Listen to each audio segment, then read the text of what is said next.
Hello everyone, in this video I will show you how to fix if your camera is not working in your laptop. So let's begin our video. First of all, you just need to select your Windows icon, then select settings, and right now you just need to select privacy. After that, you just need to scroll down and select camera.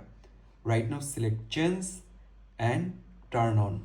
Right now you just need to make sure you turn on this, and you just need to check all option is enabled. Also you just need to turn on and go back. Right now you just need to go on your search option and you just need to type device manager and then open it. So after open, you just need to select camera, select HD webcam, and you just need to right click on your mouse and select uninstall device. So after uninstall, you just need to select action and select scan for hardware change.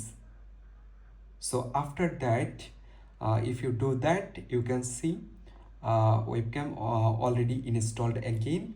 So right now I hope your problem will solve. So thank you everyone for watching this video.